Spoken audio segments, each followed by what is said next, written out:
6 प्रकारको blood test जुन 25 वर्षभन्दा माथिको महिलाहरूले गर्नै पर्ने हुन्छ।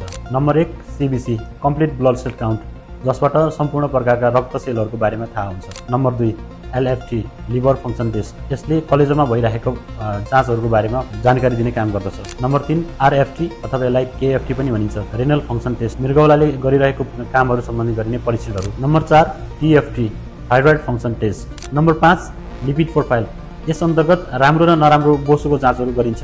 नम्बर 6 CA-125 र CA, यो विशेष गरी क्यान्सर स्क्रिनिङ टेस्ट हो। महिलाहरूमा हुने विभिन्न क्यान्सर जस्तै स्तन क्यान्सर, पाठेघरको क्यान्सर, यस्ता किसिमका क्यान्सरहरू जाँच गर्नको लागि विभिन्न प्रयोगशालाका जाँचहरू उपलब्ध छ। यो एपिसोडमा हामीले सामान्य स्क्रिनिङ टेस्ट जुन ब्लडबाट थाहा हुन्छ त्यसको बारेमा जानकारी गरेका छौँ। र तपाईँलाई अन्य कुनै क्यान्सर सम्बन्धी, हर्मोन सम्बन्धी जिज्ञासा जानकारी भएदेखि कमेन्ट गरिदिनु होला। अर्को एपिसोडमा म त्यसको डिटेल खुलाउनेछु। धन्यवाद।